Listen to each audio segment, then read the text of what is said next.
Hey everybody, welcome back to High on Feminism. We have an amazing guest here today who's going to talk to us all about the legal side of running your business. She's the CEO and founder of the Cloud law firm, Ashley Cloud. Welcome. Thank you so much for having me. You look like a beautiful cloud mixed with like a fairy. That's always the vibe. That's always the intention. So I'm glad I'm giving that. Good. Well, welcome. I'm so excited to have you on here. I always like to give people like a little breakdown of guests that I do know, and I love connection. And obviously we met through a client of ours, Yes. Maui and Lolita. Yes. And yeah, it's funny because I was like thinking about, I was like, you know what, like I want to move out of the country soon. I want to make sure my business is like solid. Like maybe I should like find a lawyer and like figure out what are the things I need. And you know, literally like the next week Lolita was like, hey, like did you want to like maybe connect with my lawyer? I don't know if you have one. And I was like, wow, yeah, I do. That's awesome. I love when that happens like that. I love the synchronicities. Yeah. It's amazing. So tell me a little bit about like how you started the Cloud law firm. Like why, what made you want to go out on your own? So I've always wanted to start my own law firm since I was 17 years old. Oh, wow. Oh, yay. Now you're doing it. Yes, now I'm doing it. I mean, it started with me being in Texas back home. And my mom was strict, and I always wanted to hang out with my friends, and she would always say no, but I would always advocate for myself and like have like really good arguments, like very convincing arguments, to the point where I was like writing her letters and like making all these statements that she was really like, these are really good arguments, and you know, you still can't go wherever you're trying to go, but you should put this to use, and maybe you might want to become an attorney. My mom had in her earlier years worked in a law office, and so she saw something in me that she saw in the people that she worked with before she started her own business, which was a hair salon she had for over 20 years. So I just grew up around having your own, starting your own. Yeah. And so it was like, I'm going to be a lawyer, but of course I'm going to have my own law firm. Yeah. You know? Yeah, why wouldn't you? Exactly. Why wouldn't I? Yeah. Yeah. I think that was me too when I was little. I always like, I don't know, I just knew I wanted to have a business, but I didn't know what I did at the business. Yeah. You know, I just knew I had one. Yeah, exactly. Like sometimes you just have that entrepreneurial spirit where you're like, you're innovative and you are a gap filler. You're always looking for those missing pieces. Yeah. And what's going on. And you're like, I think I could fulfill that need. You know? My mom used to say that I could be a lawyer too, because I also loved to argue with her. And I always had like, even to this day, when I argue with people, like my boyfriend probably hates whenever we get into argument. He's like, whatever. Just gives up. Yeah. Yeah. And I'm like, well, I had some pretty good arguments there. Yep, exactly. I mean, it's like sometimes you have it naturally, and then you just like really hone in on it and build on that. And that's pretty much what I've done since I was a kid. I love that. And I love the idea of like your mom kind of inspiring that. When I first started the podcast, I had a guest on. Her name's Sarah Vega. She has Lujo tooth polish. So she has this really nice tooth polish. And she was saying that like she didn't like the word entrepreneur and the way it was being thrown around, because for some people, for some groups of people especially, like it wasn't like it was an option for them. You know, like their parents didn't have the option to be an entrepreneur. Like they knew they had to put food on the table, and they just made it happen. Whether it was like, you know, a daycare, whether it was like a hair salon, like they were kind of like put in that position. So she was like, entrepreneur is this like new buzzword, and it's supposed to be this fun like thing that people are like empowerment for, but like she's like, we're forgetting the fact that like there was a time when like a lot of people, they had no choice. You know, and my mom was an entrepreneur as well. She had her own preschool. She educated like 4 generations of families. Amazing. It was crazy. And I think I always like saw that and just was like, yeah, that makes sense. Like women own their own business. Like that was just like such a natural thing for me. Yeah, exactly. And like with my mom, her father had his own business. And then when I look back on the generations, we've always had business owners. And a lot of times it was because it was like, look, I just got to get it out the mud because I don't want to live a humdrum life, and I want to provide for my family, and I want us to be abundant in doing that. And so that's what my family has been able to do. Yeah, that's amazing. I love that. Before you started your own firm, what were you doing before that? So I was working for the feds. So before I started my firm, I was in DC working for the United States Small Business Administration. And a lot of my work was centered around COVID relief. So this was back in 2021. I started in 2018 and I left at the end of 2021. And by that time, it was COVID was still running rampant, and we were doing a lot of work around PPP and the EIDL loans, which at a time that was all everyone was talking about. It's like, I need to give me a PPP. And so I did a lot of work around that. I drafted some regulations around that, and also started up programming and built out infrastructure for that as well. Oh, wow. Yeah. So I was like, let me leave this little legacy. Yeah. And then I'm going to go start my own legacy. Yeah. You know? So, yeah. Yeah. So when you went to law school, which school did you go to? I went to the Howard University School of Law. Yes. HU. Bison. I'm not a Bison, but I have so many friends, especially from like the DC area, that are Bisons. So I think that is like great. Yeah. Obviously, like when we think about lawyers, you know, I feel like there's not a ton. I mean, we have like Molly from Insecure, you know, like that's the first like Black woman lawyer that kind of comes to my mind. But like in terms of like being a Black woman in that space, like what is that like? So I think my experience has been very different because I went to Howard, right? So going to Howard after going to PWIs all of my life was definitely a culture shock. Yeah. Everyone looked like me, and everyone was brilliant, and it was amazing. Yeah. And somehow, some way, I've kind of stayed in that space working in the government. I was not necessarily around just Black people, but a very diverse group of people and all the different job opportunities that I have. And so I think what's jarring for me is when I go outside of my like normal orbit, and I am around more of like what is the normal community of lawyers, and I am the only one. Yeah. And it can be really interesting.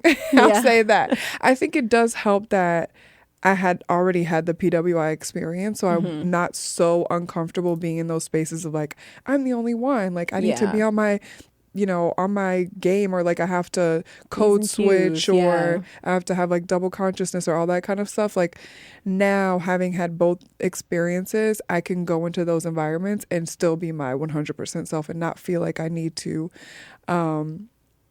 like assimilate or conform to like the norm. So that's why if I go to a law event, I might show up like this. Yeah, I love that. I know. We went to this real estate event that one of my girls that works for me had invited me to, and it was like real estate people, but it was also like lawyers and a lot of people in that space. And you know, I that sort of like corporate vibe, like it's just not me. Yeah.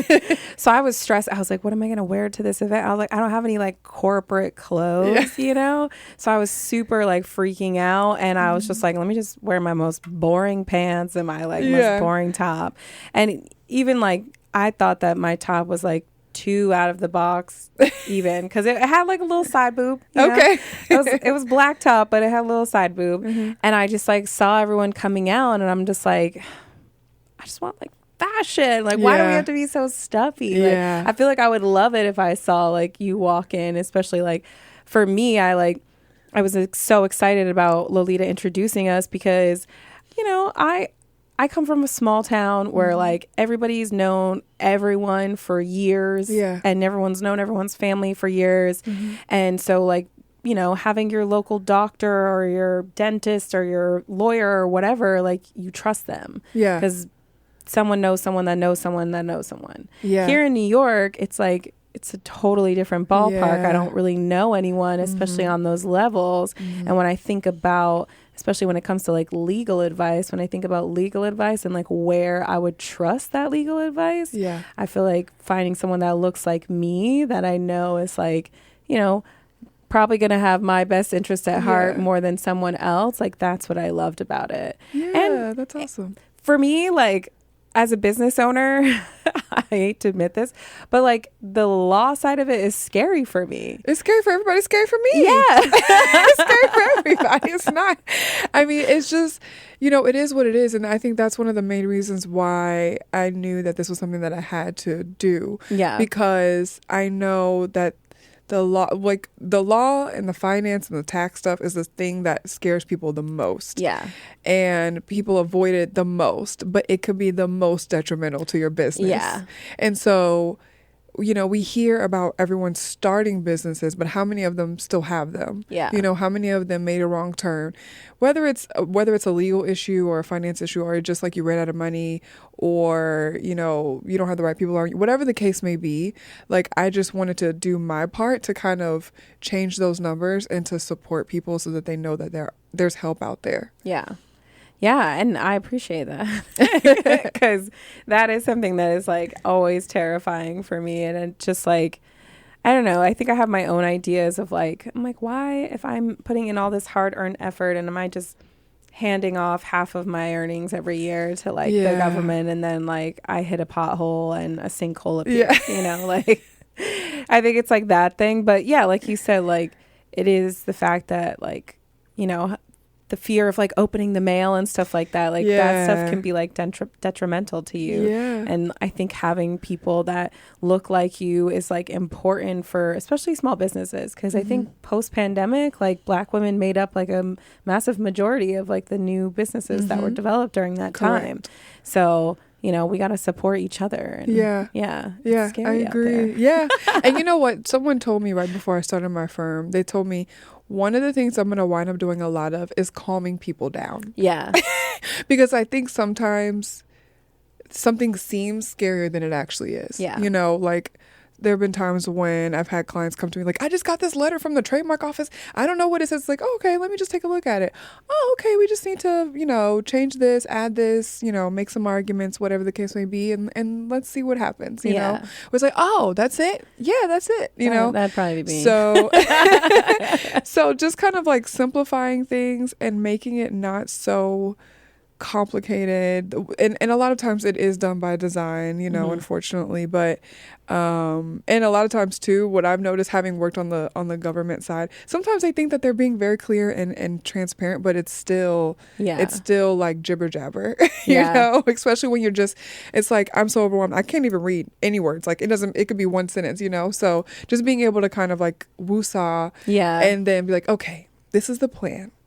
1, 2, 3, 4. Okay. And then, you know, just to kind of make things a little bit easier. Step. Exactly. Exactly. I know having the resources to that is like so important. Yeah. And I don't know how to like help people like I mean, I guess sometimes like the chambers, I know like a lot of the different cities have like their own Black chambers and just regular chambers for stuff like that. But yeah, it's like, how do you, because you go into it and you're like, the first thing you normally think of starting a business is like, I need capital. Yeah. You know, how do I need capital? But you don't really think about like, what sort of legal aid do I possibly need? Like, what forms do I need to fill out? Like all of that stuff. Yeah. What is, oh, go ahead. No, go ahead. No, ask, because I think I'm going to answer, but ask. Yeah. I was going to say, like, what are some of like the key things that you usually like remind business owners that they need to like focus on when starting a business? Well, one thing is figure out what your end goal is, and it might change, right? Like sometimes it can change. Like, what is your vision for what you're building? You know, I think people automatically say, I need money. How are you going to spend it? Do you really need that much money right now? Like, if you got that much money, would you go on vacation, or would you really have a strategic plan on how to invest in the business and make it grow? Right? So that's where I usually start people. Do you have a business plan? Do you know because when you have the business plan, then everything else flows from that.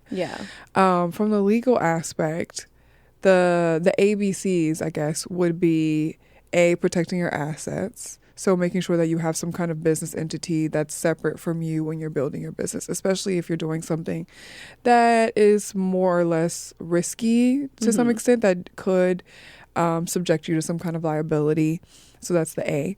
The B would be protecting your brand. So I feel like we're in the age of like the brand, right? Yeah. Like I'm a brand owner, not even like I'm a business owner, I'm a brand owner, right? This is my brand. This is my brand. I have a brand called this, you know, and it's Highland exciting. feminism is my brand. Yes, right? Exactly. And so it's important to protect that, you know, because when you don't, you will basically leave it up for grabs and for anyone to capitalize off of and copy and so on and so forth. Because I do a decent amount of work in fashion, that's always an issue that comes up, is this idea of copying and things of that nature. And unfortunately, when it comes to designs, there's not that much that can be done without spending a considerable amount of money, and also just some aspects of fashion design you can't protect, but you can protect your brand, right? And so I always try to, at least if someone comes to me with a name, I'm like, have you searched that name? Does someone else have that name? Yeah. That's a big one. And that a lot of times kind of stops things right then and there, which can be heartbreaking. I've had to have some conversations with people and tell them like, hey, like someone else already has that name and they've been using it for a long time, you know? And that can be really devastating, but it's like, it's better you know now than later, right? And they're sending you some kind of cease and desist, or, you know, you've applied for some kind of like trademark or something, and then you get denied, and you've already invested in protecting that brand that you don't even have. Someone else already has it. So that's really important. And then the C would be, I guess it's like a double C, protecting the content that you're creating if you can. And a lot of times protecting your content is through copyrights. And also contracts. And so with contracts, that covers so much. And I think what I notice is a lot of times people leave themselves susceptible to just miscommunication and like fallouts and just people not being on the same page because they don't have contracts in place. A lot of times I've had people come to me when they've had some kind of falling out with like a partner or someone that they were working with in some capacity, and they're like, well, what do I do? And I'm like, well, what does your contract say you do? Oh, we don't have one. Oh, okay. It gets really tricky when you don't have that contract, because now it's your word against theirs. You know, and it doesn't have to be like this big formal thing, but just having something, you know, have those receipts. You know, that's what, like, obviously I've talked to you about this, but that's what I've just been learning too. Like, I always knew from the beginning, like, I definitely needed to have contracts, and like, you know, I realized maybe like Christina's been with me since like 2022. So I realized in 2022, I really had to have somebody that was like constantly updating these things. Because a lot of times, especially for small businesses, it's just like, honestly, it's really just like a learning experience. It's like pass and fail, you know? A lot of trial and error. So much trial and error. And when you do, like, I guess not fail, but when you do learn something, you know, you have to adjust your contracts. And you know, even with things like, we've had clients that have been consistent clients for years, and then all of a sudden it's like they want to go off, and then I'm like, wait, because I just, you know, they've always been working with us. I never even thought about like what that should look like for them to give me notice of like, hey, we're gonna like start ending whatever. And I was like, okay, well, let me build this into the contract. Exactly. So I am funny enough, though, we did not originally have one for the podcast, but now we do, because you're here. So but good, I've good, always like, I'm as far as like our PR clients and stuff like that, and especially like employees as well, like I've always been like, yes, we have to have contracts, we have to have updated contracts, we have to have like the, you know, the employee handbooks and everything, so it's like they're seeing exactly what it is, and it's just so much work. It's a lot of work. But isn't it worth it though? Sure. Right now I'm in like a fuck everything kind of phase. So. I feel you. Listen, I've been there so many times, but it is a learning curve and it is a learning experience. And the thing that I always think about is like, I think I just didn't realize how much I was going to have to learn. I thought I was going to just come in. I was like, I already know how to be a lawyer. Yep. I know I watched my mom run a business. Okay, that's enough, Yeah. But the part that I realize you don't know is like, what you want to do, but you don't know how exactly, And so because you're creating something new, which is why you're an entrepreneur, otherwise you just go work for somebody else. You can just do what everybody else is doing, right? Yeah. Because you're creating something new, sometimes you have to figure out what that looks like for you, what works for you. And so it is a lot of trial and error. It is a lot of pivoting and like being comfortable with like, okay, I tried this, don't like it. I tried this. Ooh, I like this, and just being like, all right, we're going to just vibe with it and change things. And like, just even like you, right?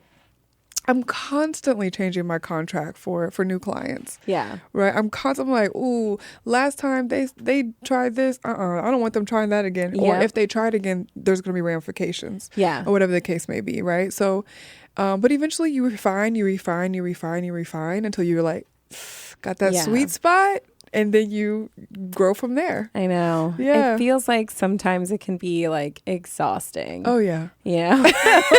Oh, yeah. Because especially like I really try hard to like, one of the reasons I like doing this show is because I get to talk to other entrepreneurs. So I'm like, okay, I'm not the only one going through this thing. You're not. But like you try to remember like the economy that we're in and like everything else. But then sometimes it's like really hard to just be like, just keep pushing. Yep. Something's going to happen. Yep. Yeah. It can be hard. Yeah. What do you normally do for like, I don't know, I guess like to kind of push through those moments, but also like give yourself that like rest?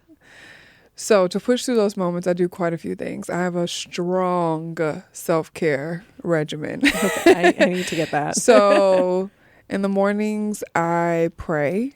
Okay. And then I'll go into meditation and I will just sit there and be like, okay, what do I need to learn today? What do I need to focus on today? Like, or I'll just sit there. I have like a little altar. Sometimes I'll sit there and vent, cry, whatever. And have my little moment. And then I go on with my day, start my day. A lot of times I'll work out in the mornings and then get into work. This is what I love about the summer is being outside. I love being outside. I do too. It's one thing that I do miss about being in Texas because I could be outside in February, I could be outside in July, I could be outside in July. Ooh, child. Yeah, it's very hot there in July. Like 100 right now, something like that. So, but being outside in nature, going to Prospect Park, which is like not far from here. Oh, I wish I would have brought my blanket because I would have just gone right after this. Going on over. Yeah. Being outside, practicing yoga, journaling, therapy. Yeah. I just did a post recently about how important I think therapy is when you're going through this journey because I feel like I healed from certain things, but now as an entrepreneur, they hitting a little different. Yeah. So I got to heal in a different type of way from, And so those things have been really helpful for me. Another thing is having other interests and making sure to honor them. That's something like that I'm really... outside of work. Yes, outside of work, outside of the law. I just started modeling. So, yeah. Girl, I always thought you were a model. Yeah, so just doing other things that interest me and having fun, because one thing that I noticed is that when I was pouring, and this was just a couple months ago, when I was pouring literally everything into my business, and I wasn't doing anything else, it was making me resent my business. Yeah. And I'm like, but I love this, but why do I resent it? Yeah. And it was because I wasn't giving myself space to do the other parts of myself or honor the other parts of myself. So doing things like that have been really helpful for me. And one thing else that has been really fun lately is doing karaoke in my house. I bought some mics from Amazon, and I will just belt out songs. Like, I'll have a little concert in my house by myself, and I have a blast. Sometimes I'll go live on Instagram and just like be like, okay, y'all got any requests? Okay, let's go. I gotta watch these. So I've just been trying to do a better job of just expressing myself and kind of like going with the flow of things, and it has been really beneficial for me. Like you said, it's so important when you're in this space to like find something to step away from. And like my boyfriend gets so concerned because he's like, I feel like you cry all the time. I was like, I cry every day. I cry every day because I think it's a great release. Yeah. And like, you got to get it out. Yeah. Mm-hmm. And I tell him all the time, like, don't stress. Okay. Like before, like, this is going to get sad, but we're not being sad. We're being happy. But before, like, my mom passed away in 2019, like, I was like stone cold hard bitch. There was like a very small pool of people that ever saw me cry or like, like I was just like, no emotion. And then after my mom died, I was kind of like, fuck y'all. Like, I'm going to cry. Like, my mom died. Yeah, seriously. And like, I'm exaggerating. I don't cry every day, but I would say like every other day. I understand. I'm a Pisces, so it's like I'm a water sign, so the water is just it's just flowing. And like for me too, I feel like I don't know. It's like it's hard because New York feels so expensive, but that's the one thing I like too is that like the parks are free. Yes. And I do really love like going to Prospect Park as well. I like being active. Same. So like a lot of my friends are like, you're never like just still. And I'm like, but same. Being active is like, that's how I'm refreshing. Like I'll go hiking for the day and do like 8 miles. Where do you go hiking? I go out of the city. I have my car. Oh, okay. I'm about to say, how you doing that? Where you? We can go on a little girl trip. We can go hiking. I'm down. I go hiking upstate. I found out maybe last summer, the summer before that, like Prospect has those like kayaks and stuff.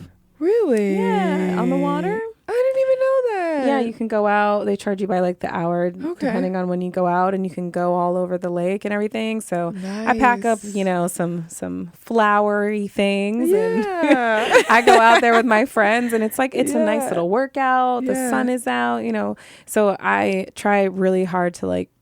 I need to be better about my self-care routine, but when I am on it, I'm on it. Yeah. It's so important. Yeah. It's so important. So you're from Texas, Houston is what we found out. Yes. I've only driven through Houston before, but I've been to like Galveston, Dallas, Austin. Like, and so you didn't even stop by and eat anything?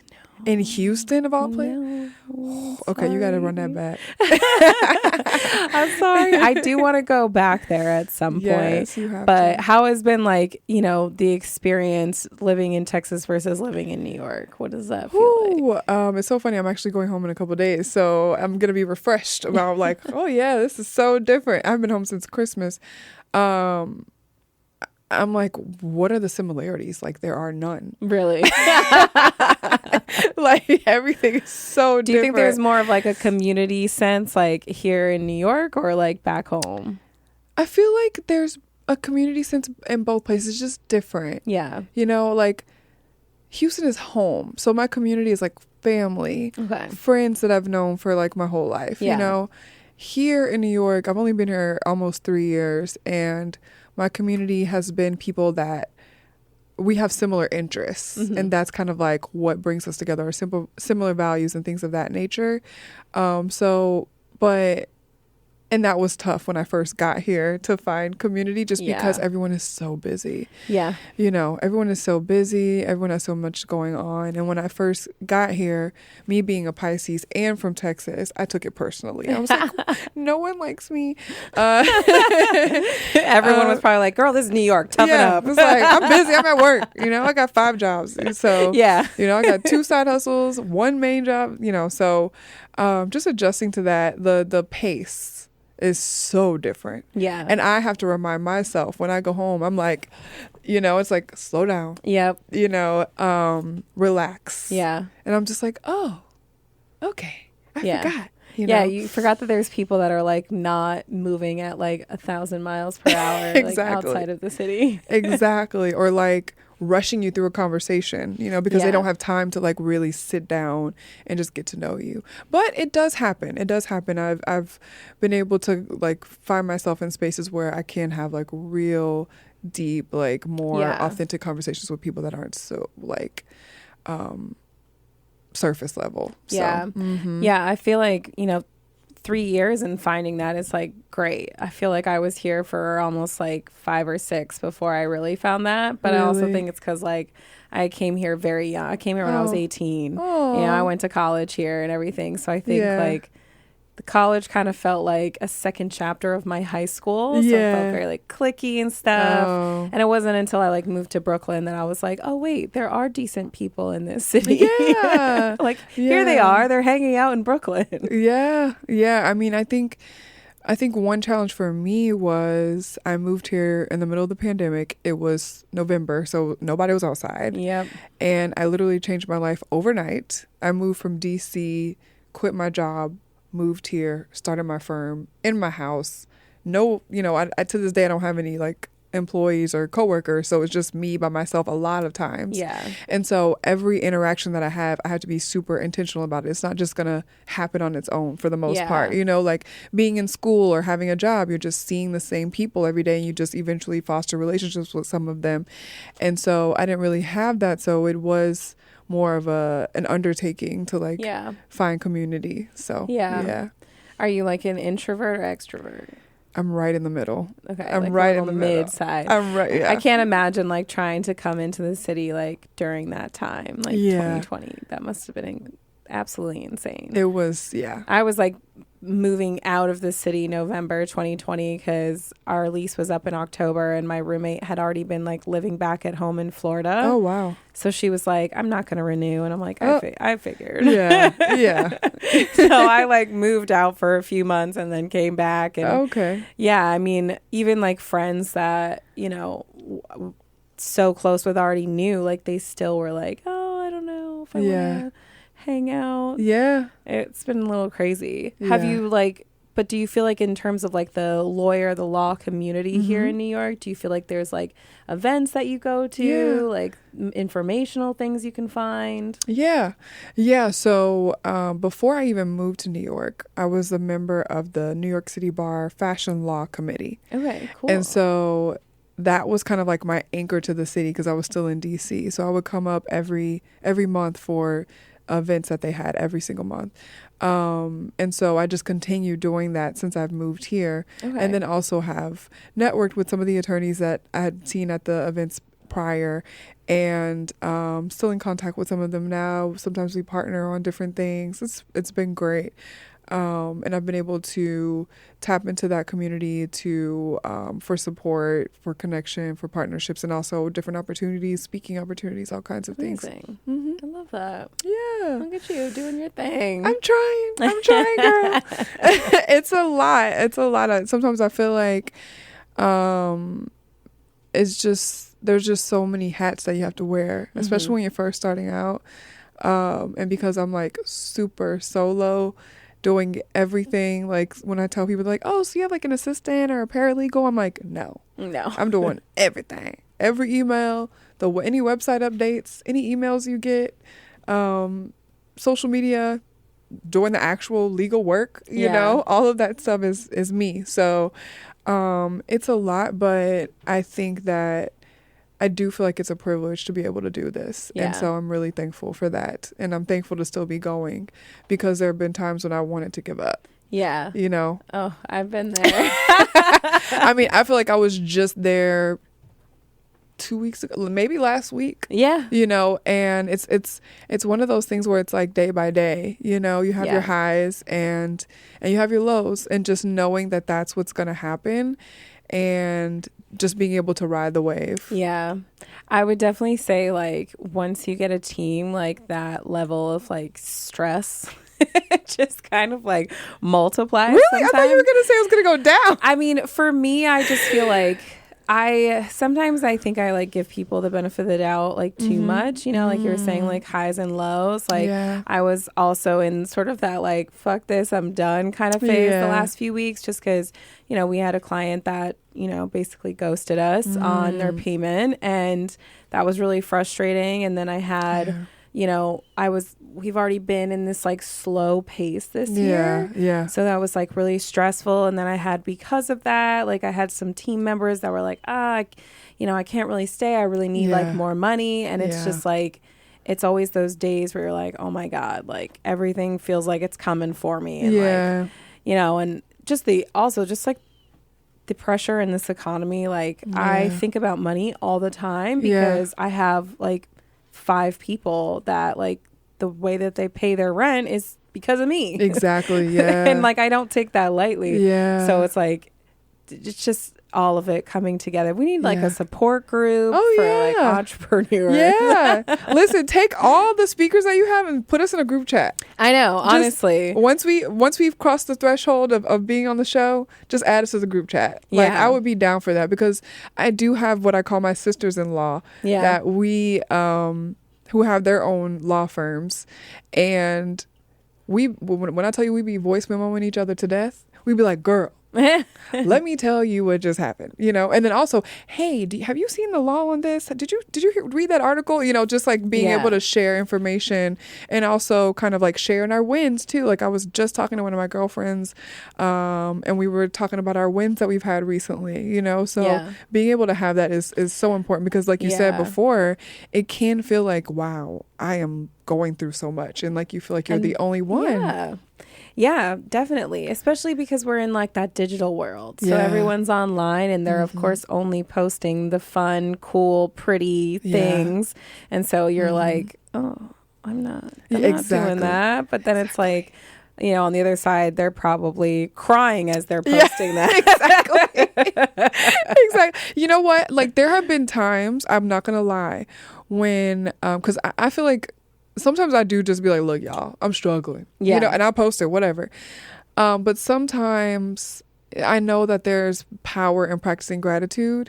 And so sometimes, even when I'm like not feeling it, I'll be like, so here are my wins for the month. You know, just to kind of remind myself. You know, and also just to inspire people and to be real about it. Like I did have some wins. I also had some losses too, but there were some wins there. And like I think a lot of times in those hard moments, it's really amazing to be able to like find something that is going right. Just anything. Yeah, that's what my therapist has been teaching me too, you know, like, because I saw a meme that was like, Capricorns in therapy, I don't know. And I'm like, I do that to my therapist. I'd be like talking to her about it. I'm like, but I don't know. And I don't know. And she's like, okay, well, why don't we focus on what you do know? Exactly. Like, what do you know to be true? What do you know that you can like control or whatever? And I'm like, okay. I was like, well, I do know that, you know, I'm going to drink water today. She's like, yeah, start small. Exactly. And it is like such a mentality thing. And it's like, yeah, it's just, you have to be like strong mentally to be able to like get through this journey we call life, but also like, you know, as an entrepreneur, like building something new, like you said, is like, it's different. It's, I mean, you're building something from scratch. It's a baby. It's like your baby. And I think for me, it's like, it's an ethos. Like I saw a lot of like shitty publicity stuff when I was growing up, and like not growing up, that makes it sound like I've been doing this forever, but like when I was like, I was growing up during this time, but we're like still growing college. Yeah, exactly. I'm young. But post college, you know, I worked at a lot of different like PR firms, and I saw people that weren't really great in like the business models. You know, I saw that they weren't really great in like the clients that they retained or tried to retain, and I just felt like it was very like ego money driven, and I've just never really been like that. I've always tried to have a really sound relationship with money in order to just like survive. And I wanted to like, every conversation I have, everyone's like, well, I hired PR this one time and then I spent all this money and we didn't really get much out of it. And I'm like, well, yeah, because that person was like over promising and under delivering just to like get your money and then ignore you. Yeah. Like, I'm trying to show you that like PR is not a scary, dangerous thing. Like, we're friendly and like we do good work and we're supporting good people. And I think it's like, it's hard to like remind yourself of that sometimes when like it feels like everything's just, you know, going down. Yeah. Oh yeah, trust me, believe me. I know in the law, like it's the same thing. Like I have people fill out like a questionnaire when they first want to just speak to me just to get some feedback. And one of the questions is always, you know, what is your number one concern with working with an attorney? A lot of people, aside from cost, they say trust. Yeah. And I take that very seriously because, I mean, I've had clients come to me who have an attorney. Yeah. And I'm like, well, why are you talking to me? And they're like, well, I don't trust them. I'm like, okay. All right. Okay. Yeah. You know? And so I think, again, that's the difference, right? That's what we're building that we don't necessarily see. Like, I'm sure, I know tons of trustworthy attorneys and business owners in general, but the people that just come into my orbit, you know, for whatever reason, however they come in, I don't take it lightly when they decide to work with me. I really take that very seriously. Yeah. That's what we want. Yeah. That trust and that bond. Exactly. Liv and I were talking about it like on the way over here, just like the idea of like obviously everything that's going on in the world and how we're sort of like really trying to find trust in each other to be able to support each other and like trying to like rebuild and make like community that like I feel like we've lost over the last I mean COVID years. Definitely played a role in that. Everyone was kind of like every person for themselves, like you didn't have a choice. You really didn't. I mean, we were in survival mode, collective survival mode.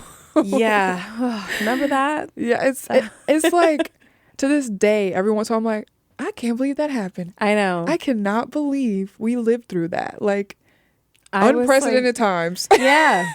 I remember when it like started slowly coming in and I was just like, wait, I was like, is this really like, this is a thing? Like, you know, cause like my grandparents, you know, they were born in the 20s. So I heard all about all the depressions and everything that happened. So, and it seemed like such a thing that like, we would never go through that. Like a plague, what? Like, you know, and then to go through it, you're like, wait a second, this is wild. It's wild. Like, I'm already like, I don't know why I think about this all the time, but I always think about being a grandmother.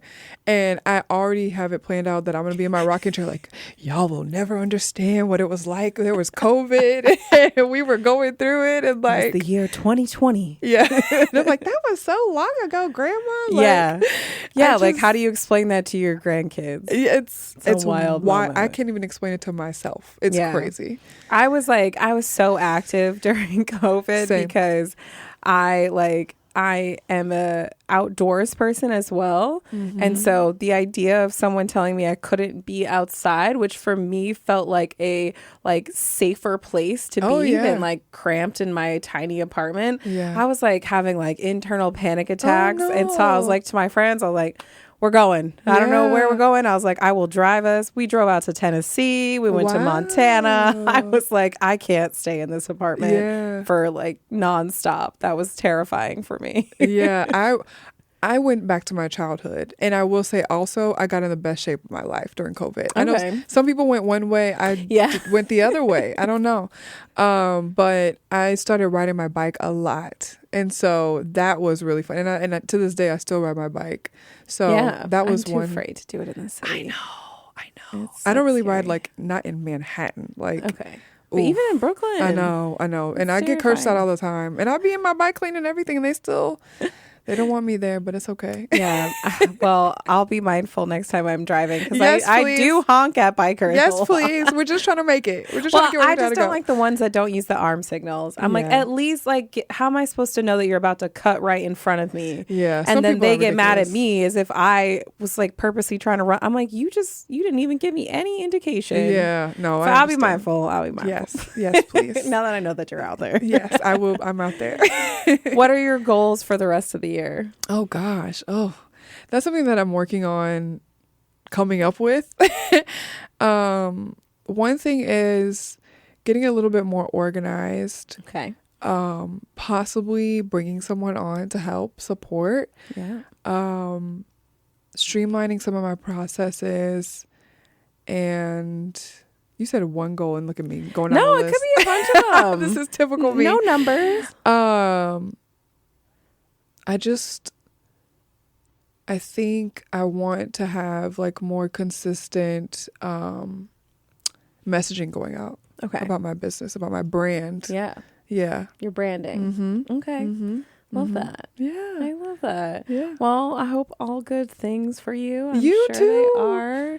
Yeah. Yes. You look fabulous. I love it because it's like, like sexy, but like laid back chic, but like it's just everything. Thank you. Thank you. That's exactly what I was going for. Oh, perfect. Well, you nailed it. Thank you. I was going for sort of like, I don't know, sexy, like farmer girl or something. Yes. And you nailed that. I love it. I love it. Yeah. Where can everybody find you online, keep up with you, all that good stuff? So I'm on Instagram at I am Ashley Cloud. My law firm is The Cloud Law Firm. You can find us on Instagram there as well, both on TikTok. I'm kind of active on TikTok sometimes when I remember. So many platforms. So many platforms. I am Ashley Cloud as well. LinkedIn, Ashley Cloud. I love that your last name is Cloud too. Me too. Like when I first saw it, I was like, that's not real, is it? Like, but you just like I said, you just like remind me of like you float in on a cloud whenever I see you. Yeah. Okay, so great. I'm just like, this is a perfect name for her. Thank you. I love it. Thank you. Well, I appreciate you coming on and chatting with us. Everyone, yes, definitely hit her up for all your legal needs. Yes. She's wonderful. Thank you guys can find us, of course, on highonfeminism.com and at highonfeminism on all the places. We're here live from Brooklyn Podcasting Studio. But thank you again, Ashley. Thank you so much for having me. Bye, guys.